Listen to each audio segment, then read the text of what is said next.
وسلم على سيدنا محمد وعلى آله وصحبه أجمعين. أما بعد. Tabi'un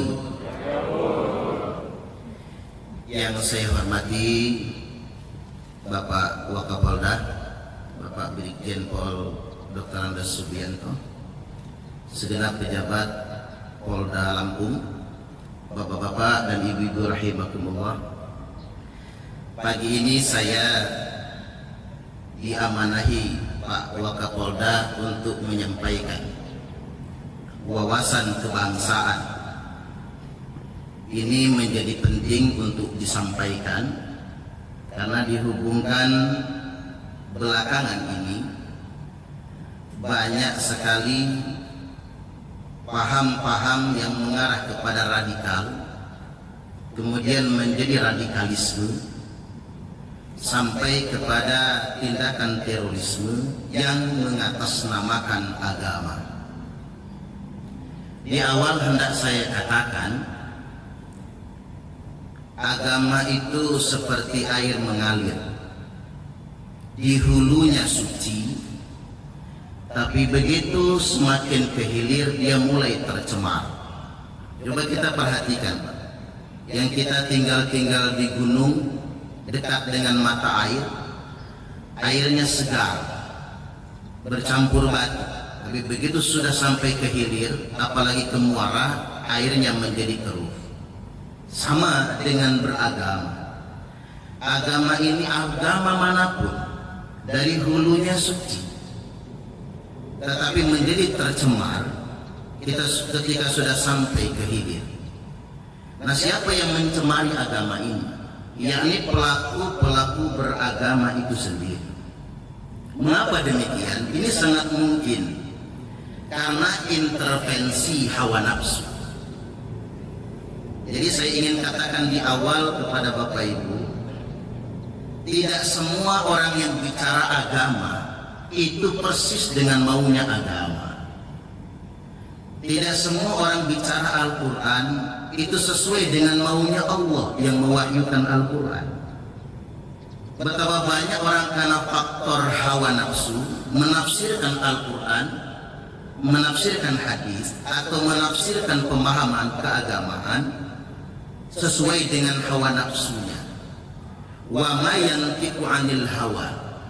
Hanya Nabi, Bapak Ibu, yang kalau bicara tidak berdasarkan hawa nafsu. Hanya Nabi. Ini yang perlu saya tekankan. Jadi begini, Pak Polisi itu nggak boleh terlalu percaya kalau ada orang bicara agama. Termasuk saya lah, kita fair-fairan saja. Jadi para ustadz, para penyampai agama manapun ini tentunya tidak boleh menuhankan diri. Seakan-akan kalau dia bicara agama itulah maunya Tuhan, nggak boleh. Kita juga sebagai umat juga harus selektif. Tidak semua orang bicara agama itu sesuai dengan maunya agama. Nah, mengapa sekarang ini banyak orang bicara atas nama agama? Karena begini Bapak Ibu, agama itu paling mudah digunakan untuk memanipulasi orang awam. Makanya Pak Polisi mungkin kaget kan, ada ustadz cabul misalnya, mencabuli sekian belas santrinya gitu. Kan kita nggak percaya gitu. Ada pemuka agama cabul misalnya. Mengapa demikian? Karena agama memang paling mudah sebagai alat untuk mengkamuflase orang awam. Makanya kalau kata filsuf itu, religion is an opium for the people. Agama itu candu buat rakyat, candu buat masyarakat. Maka pada kesempatan kali ini dihadapkan dengan radikalisme dan terorisme atas nama agama. Ini virus sebetulnya, dan virus itu nggak ada obatnya, sama dengan corona, nggak ada obatnya, yang ada vaksin. Maka karena virus ini atas nama agama, maka vaksinnya juga harus agama. Dan tentunya siapa yang menyebarkan virus? Orang-orang yang dalam tanda kutip berlabelkan tokoh agama. Makanya bahasa BNPT itu begini Pak, pintu masuk radikalisme itu adalah pemuka-pemuka agama. Vaksinnya, jalan keluarnya radikalisme juga adalah pemuka-pemuka agama. Jadi memang yang harus berhadapan dengan ini adalah para pemuka agama.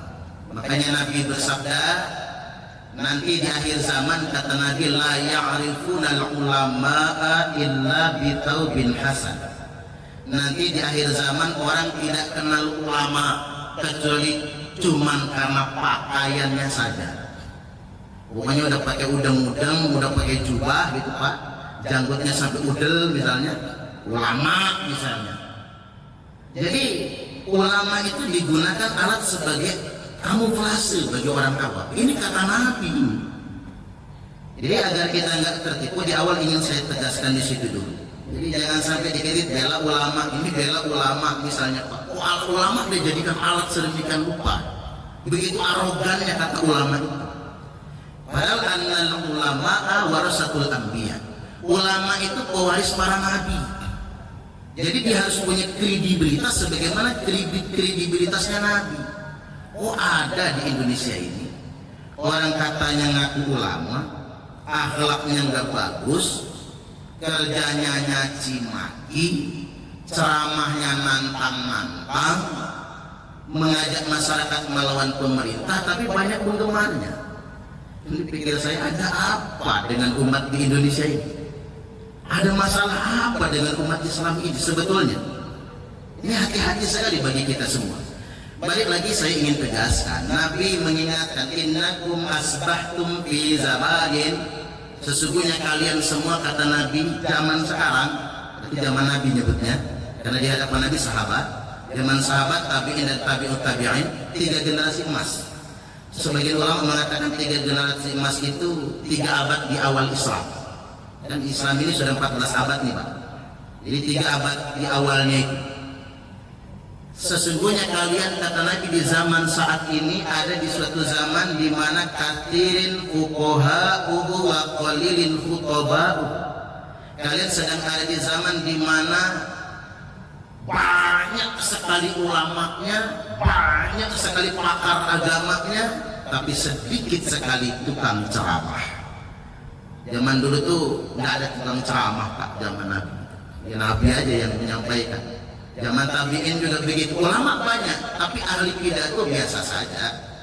Wasayati zamanun ala ummati, tapi ingat kata Nabi, nanti akan datang suatu zaman di tengah-tengah umatku, kemungkinan besar zaman sekarang nih, qalilin fuqaha'uhu wa kathirin khutaba'uhu, sedikit sekali ulamanya dan terlalu banyak tukang ceramahnya.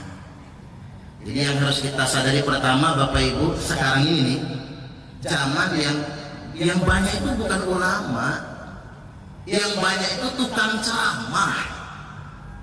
Makanya kadang-kadang ceramahnya nggak profesional gitu, karena memang bukan ulama sebetulnya. Nabi sudah sampaikan itu semua.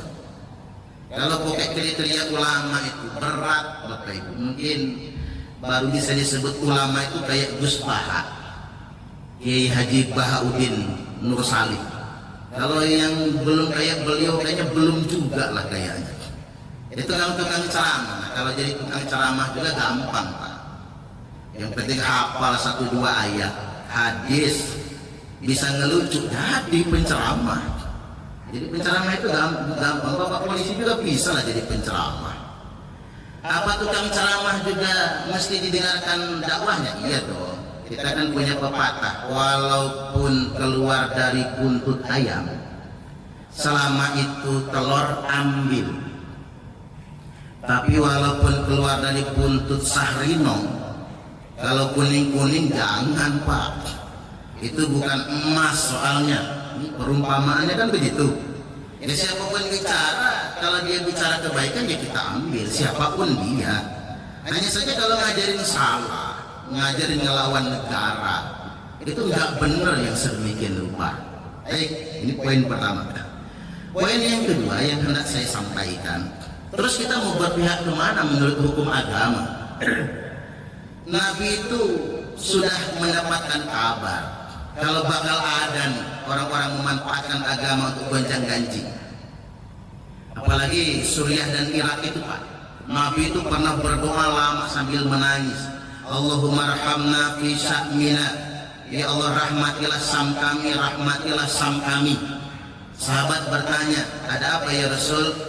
Karena di negeri Sam inilah, kata Nabi, umatku akan bunuh-bunuhan antar sesama mereka dan memanfaatkan agama untuk perpecahan. Negeri Sam itu Pak, Irak, Suriah. Jadi Nabi sudah menyampaikan itu, di mana orang menghalalkan darah orang lain atas nama agama. Dan dihadapkan dengan situasi ini, mana kelompok yang selamat? Dua hadis saya sampaikan. Idza ra'aitum ikhtilafan fa'alaikum bisawadil aqdar.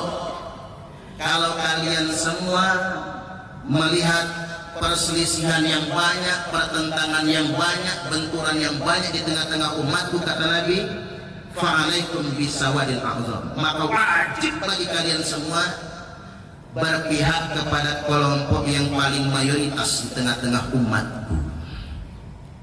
Kelompok mayoritas itu Pak satu, dia tidak akan merusak negara. Kalau di Timur Tengah lebih terkenal ahlu sunnah, sunni terkenal. Indonesia ini juga sama, ahlu sunnah wal jamaah. Indonesia itu lebih identik apa? NU dan Muhammadiyah. Itu kelompok mayoritas sesuai dengan perintah Nabi. Coba, NU itu jumlah populasinya 100 juta lebih penganut NU di Indonesia. Seandainya NU mau kudeta Pak, bisa kudeta buat republik ini.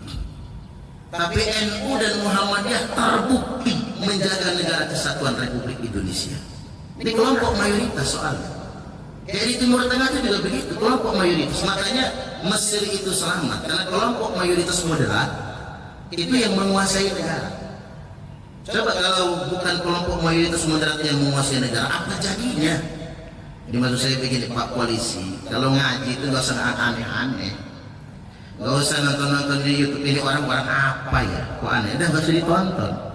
Ya enak juga Pak kalau polisi jadi radikal. Poluan yang pernah tertangkap di bandara hampir jadi pengantin ngebom kan, hati-hati, ikuti ayat arus mayoritas, apalagi di NU itu Pak. Saya sebut sedikit NU. NU itu punya ribuan ulama, punya pesantren, satu-satunya hanya di NU yang mengajarkan kitab kuning. Kalau bapak-bapak pengen punya anak yang ahli baca kitab kuning, ya mondoknya di NU lah. Itu ilmu alat yang lengkapnya di Nahdlatul Ulama, punya jutaan santri alumninya yang siap menjaga NKRI. Bahkan NU 2019 kemarin ini yang luar biasa bagi saya, dalam musyawarah alim ulama mengeluarkan rekomendasi. Rekomendasinya bunyinya begini: penghapusan penyebutan kafir kepada warga negara non muslim. Ini luar biasanya. Karena dalam fikih siasah, orang kafir itu warga negara kelas 2. Itu tidak boleh ada di negara kita ini seperti warga negara kelas 2. Luar biasa sumbangsi NU. Disitulah saya merasa NU memang kumpulan para ulama. Sebetulnya Mesir sudah duluan. Di Mesir itu mengatakan kafir kepada orang non muslim itu bisa dipidana karena termasuk menghina mereka. Tidak boleh yang sedemikian rupa. Kemudian Muhammadiyah itu organisasi keagamaan dengan amal usaha terbanyak sedunia internasional. Mulai dari PAUD sampai universitas, rumah sakit, luar biasa Muhammadiyah. Artinya kalaupun Pak Polisi ingin belajar agama dan terafiliasi, jangan yang aneh-aneh pokoknya. Masuk saja ke yang mayoritas. Nah, hadis yang kedua, kalau kalian semua melihat perselisihan yang banyak di tengah-tengah umatku, kata Nabi, kelompok yang paling selamat itu firqatun najiyah. Apa itu firqatun najiyah? Wahiyal jamaah. Yang paling selamat itu kata Nabi al-jamaah. Apa itu al-jamaah? Yakni pemerintah, yakni negara. Karena negara sama pemerintah beda tipis. Pemerintah bisa berganti. Kalau negara ya itulah. Saya ulang lagi, wahiyal jamaah yakni negara. Jadi kalau kita bingung betul mau berpihak kemana, Nggak usah bingung-bingung Bapak Ibu. Berpihaklah pada negara. Karena yang selamat itu negara. Al-Jamaah. Al-Jamaah itu kalau kata ulama, tempat berkumpulnya para pemimpin umat untuk bersepakat dalam urusan mereka. Dan satu-satunya institusi yang paling sah sebagai tempat berkumpulnya para pemimpin dalam bersepakat dalam urusan mereka hanya negara. Makanya melawan negara itu Bapak Ibu dosanya besar. Saya bacakan hadisnya dulu. Man khola'a yadan min ta'atin, barang siapa yang melepaskan tangannya dari ketaatan kepada negara, kepada pemerintah yang sah, laqiyallaha yaumal qiyamati la hujjatalah, dia akan ketemu Allah pada hari kiamat nanti tanpa hujah. Kalau dalam bahasa kepolisian itu apa Pak? Bahasa penyidik. Motifnya ditanya. Kamu maling motifnya apa? Ekonomi atau NII misalnya. Kamu berzina motifnya apa? Kriminal yang lain Allah tanya motifnya. Kenapa kamu berzina? Maaf Tuhan, saya 3 tahun ditinggal bini merantau ke Arab misalnya. Nggak tahan saya. Entah ini motifnya diterima Allah atau tidak, yang penting didengar. Tapi ada perbuatan kriminal yang di akhirat nanti Allah nggak tanya motifnya. Allah tidak mau dengarkan alasannya, yakni melawan negara, memberontak kepada pemerintah yang sah. Waman mata walaysa fi unuqi bai'atun, barang siapa yang mati tidak ada kesetiaan di lehernya kepada pemerintah yang sah, mata mitatan jahiliyah, maka matinya mati jahiliyah. Ya kalau pakai hukum Islam Pak, hukum Islam yang rigid ya, hukum had Islam yang rigid itu melawan pemerintah itu hukum pancung. Makanya kalau di Arab Saudi ngeritik raja itu hukum pancung, bukan melawan, ngeritik saja, ngeritik di muka umum. Karena di sana ada fikih, boleh ngeritik raja, tapi nggak boleh di muka umum, nggak boleh di ceramah khalayak massa, nggak boleh. Apalagi di kampanye akbar, nggak boleh. Di mimbar-mimbar massa nggak boleh. Maka bisa dihukum pancung karena disamakan melawan pemerintah. Ya untunglah kita ini tinggal di negara demokrasi. Nggak begitu. Kalau di Arab banyak orang potol pala di Indonesia ini. Indonesia ini negara paling demokratis loh Pak di dunia internasional. Saya luar biasa. Bahkan menurut saya maaf Pak Komandan, Indonesia ini terlalu lembut dengan kelompok radikal teroris itu, terlalu lembut. Di Malaysia itu di penjara 25 tahun baru disidang, baru pembuktian 25 tahun. Kalau di Amerika Serikat lempar ke pulau. Kalau di Arab Saudi begitu ditangkap pulang udah potol palanya. Sidang tidak lama-lama, tangkap hari ini, Rabu depan sudah dipotong kepala. Karena buat teroris radikalis di Arab Saudi itu dieksekusi di hari Rabu, tidak boleh di hari Jumat. Apa bahasa mereka? Dikafirkan oleh mereka. Hari Jumat eksekusinya. Cuma seminggu jaraknya. Indonesia ini paling lembut.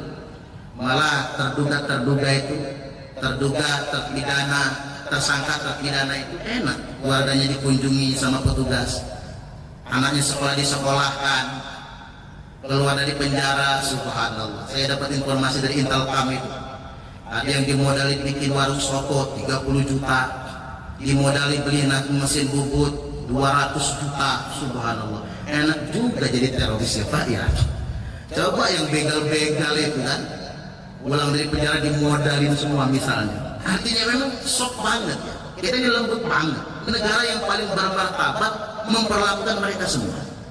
Baik, saya tambahkan hadis lagi tentang perkara melawan pemerintah.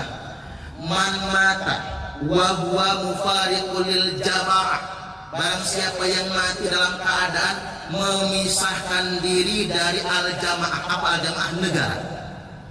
Dan ada di Indonesia ini orang yang tidak mengakui NKRI, malah dia punya negara sendiri Pak, namanya Khilafatul Muslimin ya. Punya negara sendiri dia. Padahal kalau menurut hukum Islam, barang siapa yang mati dalam keadaan tidak mengakui negaranya, maka fa innahu yamut mata mitatan jahiliyah. Sesungguhnya kalau dia mati, matinya mati jahiliyah. Alih-alih dia pengen mati syahid, malah matinya yang mati jahiliyah. Tidak dianggap mati sebagai orang mukmin. Poin kedua, Sekarang saya masuk poin ketiga, biar Pak Polisi juga mantap ngadepin teroris itu. Tidak ada satupun agama yang mengajarkan terorisme,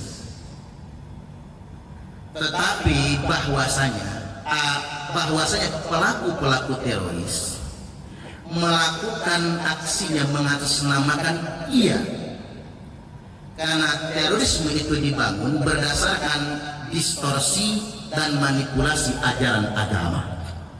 Dan biasanya terorisme itu melibatkan kelompok agama mayoritas.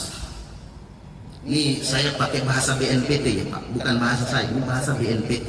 Jadi saya ngutip Brigjen Pol Raden Ahmad Nur Wahid, karena beliau itu pernah jadi muridnya Abu Bakar Ba'asyir, hampir berangkat ke Afghanistan. Jadi gawat, ada polisi hampir berangkat ya. Jadi beliau tahu betul, kata beliau, yang tahu cara berpikirnya teroris hanya teroris atau orang yang pernah terpapar ajaran teroris, itu yang tahu betul cara berpikirnya. Saya balik lagi, kelompok agama mayoritas. Coba kita lihat di Myanmar itu. Di Myanmar itu ada biksu yang sangat rasis dan menghalalkan darah orang-orang Rohingya. Terorisnya beragama Buddha. Di India ada pemuka agama Hindu yang sangat rasis dan anti-Islam. Pemuka agamanya beragama Hindu.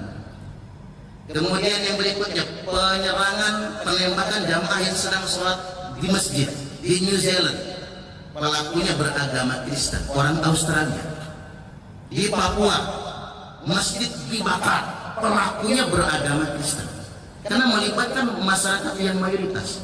Nah di Indonesia, mengapa rata-rata terorisnya berKTP Islam? Di Timur Tengah berKTP Islam karena mereka bagian dari agama mayoritas. Jadi Islam tidak pernah mengajarkan terorisme. Tapi apakah ada isyarat dari Islam untuk memerangi teroris? Ya, jawabannya. Kita langsung masuk ke dalil. Ini dalil yang saya bacakan di Polda kemarin. Biar nggak ragu kita semua. Nabi bersabda, saya merujuk qaumun fi akhir zaman, akan keluar sekelompok orang di akhir zaman. Nah, ini huruf sin ya Pak. Saya merujuk. Kalau pakai kaidah ilmu bahasa, huruf sin yakhrujunya fi ilmu mudhari'. Ini menunjukkan kelompok ini pasti ada, bukan ramalan, bukan hanya duga-dugaan, tapi benar-benar ada. Akan keluar sekelompok orang di akhir zaman, al-ahdatul asnan, usia mereka masih muda-muda, kata Nabi, muda-muda, semangat mereka membara, selamat mereka membara. Makanya mereka itu Pak, kelompok-kelompok yang radikal itu semangat, teriak-teriak kan. Kadang-kadang kita kalah roh sama mereka. Ahdasul asnan, usia mereka muda-muda. Yang masih sahid itu petugas yang gugur memerangi teroris. Jangan kebalik logikanya. Kalau terorisnya mati sangit, bukan mati sahid. Makanya ini buat penguatan bapak-bapak petugas, jangan sampai ragu nangkep mereka itu Pak. Ustaz, yang saya tangkap itu orangnya soleh-soleh. Saya bacakan hadisnya dulu. Yakhruju qaumun, akan keluar sekelompok orang min ummati, di tengah-tengah umatku. Ini kalau didengar oleh kelompok mereka dipelintir ini Pak. Ustaz Suparman menuduh Islam teroris. Padahal Nabi yang bersabda, ada potensi teroris dalam umatnya sendiri. Ini Nabi. Yakhruju qaumun min ummati, akan keluar sekelompok orang di tengah-tengah umatku, kata Nabi, yaqra'unal Quran. Mereka semua fasih membaca Al-Quran. Bahkan teroris yang membunuh Imam Ali itu hafal Quran 30 juz. Buat Pak polisi hati-hati.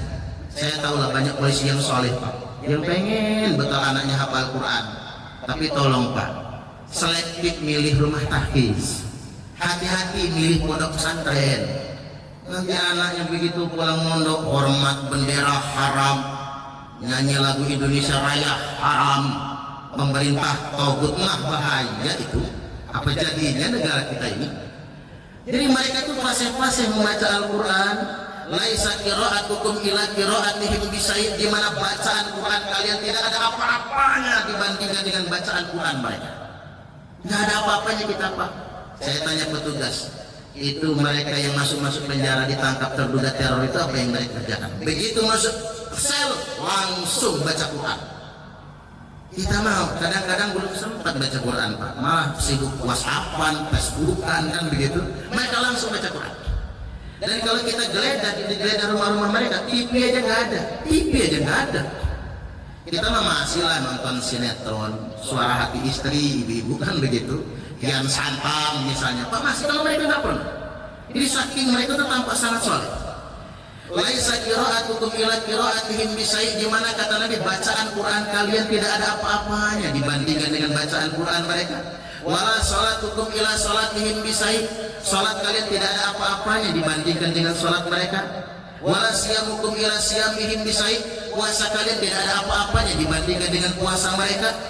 Yahqiru ahadukum amalahu min amalihim, kalian pasti minder, kata Nabi, kalau membandingkan amal kalian dengan amal mereka. Saking solehnya mereka secara ubudiyah.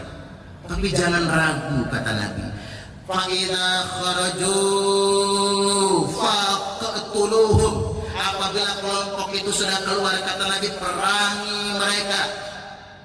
Aslinya, Pak, terjemahan itu bukan perangi sih aslinya. Terjemahan sebenarnya itu bunuhlah mereka. Tapi jangan maulah saya menceramahkan itu. Nanti masyarakat anarkis lagi main hakim sendiri ya. Ini urusan penegak hukum. Artinya Pak polisi itu jangan takut nembak, Pak, jedor-jedor aja nggak apa-apa. Ini agak nggak dosa, nggak percayalah sama sekali, nggak dosa.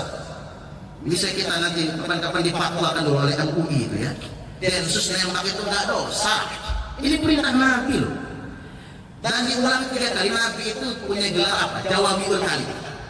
Nabi itu kalau ngomong nggak pernah bertele-tele, 5 menit selesai. Kita aja kalau ngomong panjang lebar. Nabi itu kalau ngomong nggak pernah bertele-tele. Tapi Nabi itu kalau sudah mengulang perkataan itu penting banget. Fa idza kharaju faqtuluhum, apabila mereka semua sudah keluar, perangi mereka. Tsumma idza kharaju faqtuluhum, sungguh apabila mereka sudah keluar, perangi mereka. Tsumma idza kharaju faqtuluhum, sungguh apabila mereka sudah keluar, perangi mereka. Fatuba liman qatalahum, fatuba liman qatalahum, fatuba liman qatalahum, beruntunglah yang memerangi mereka, beruntunglah yang memerangi mereka, beruntunglah yang memerangi mereka. Nabi ulang sampai 10 kali. Sebaik-baiknya mati terbunuh adalah mati dibunuh teroris, kata Nabi. Tapi sejelek-jeleknya korban terbunuh adalah teroris yang dibunuh oleh kalian semua. Sampai segitunya. Jadi jangan ragu para petugas, kita bela negara.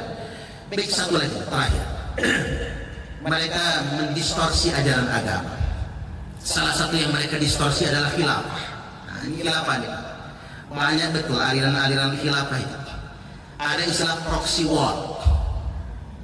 Di Timur Tengah, hancurnya Libya, Irak, Suriah itu didahului oleh kelompok-kelompok yang mengatasnamakan agama untuk melawan pemerintah yang sah.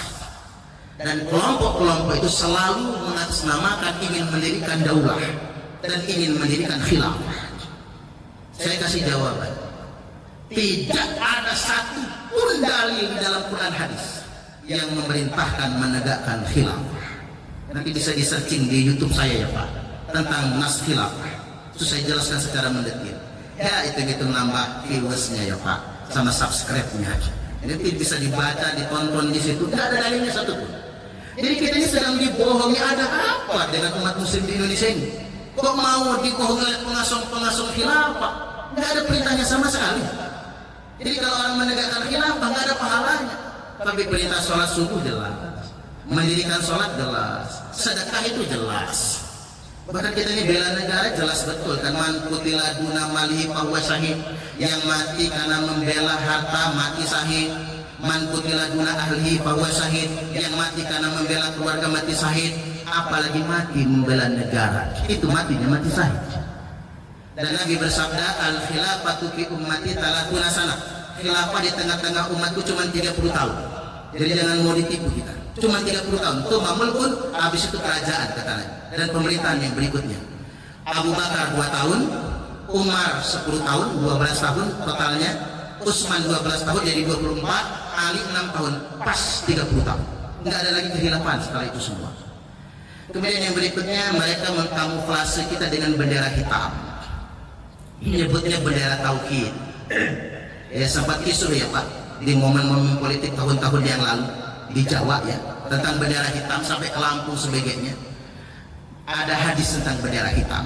Idza ra'aitumur rayati sud, apabila kalian semua melihat bendera hitam dikibarkan di mana-mana. Sudah ada peringatannya kan?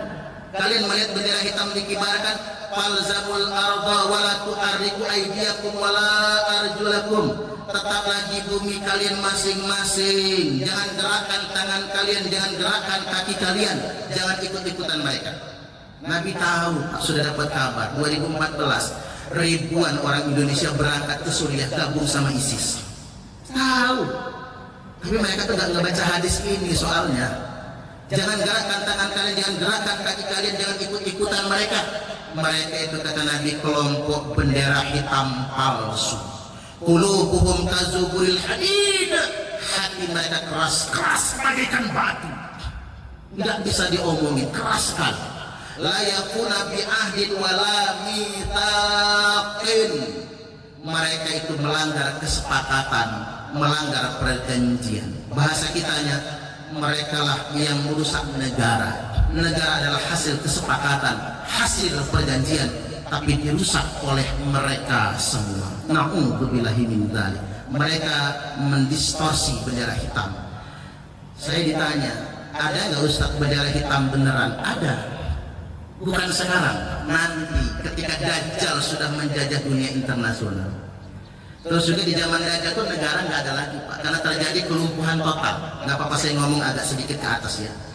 Jadi begini, nanti terjadi kemarau panjang 3 tahun, tidak ada satupun daun hijau, dan praktis orang nggak bisa makan. Maka semua negara di muka bumi ini bubar kecuali Dajjal. Dajjal memimpin pasukan. Nah, Imam Mahdi juga memimpin pasukan. Pasukan Imam Mahdi itu yang memakai bendera hitam tanda. Maka sebelum Dajjal muncul, sebelum Imam Mahdi memimpin pasukan melawan Dajjal, semua bendera hitam adalah bendera hitam palsu. Apalagi dikasih judul bendera tauhid. Sejak kapan tauhid punya bendera? Nggak ada istilah bendera tauhid itu. Jadi polisi juga jangan ragu-ragu tentang perkara ini. Baik, yang terakhir, distorsi ajaran jihad. Saya sederhanakan, jihad itu nggak harus perang. Suami menafkahi keluarga itu jihad. Cuman ada nggak jihad dalam bentuk perang? Ada. Tapi menurut hukum Islam, jihad perang hanya sah atas perintah kepala negara. Dulu perintah Nabi, habis itu perintah khalifah, perintah raja, dan termasuk kalau zaman sekarang perintah presiden. Hanya satu orang yang boleh memerintahkan perang di Republik ini, hanya presiden. Jadi hanya presiden. Negara kita diinvasi negara luar, hanya presiden yang boleh memerintahkan perang. Selain itu tidak boleh. Ya, kalau yang merintahin perang Abu Bakar Basir, matinya bukan mati syahid, mati sangit.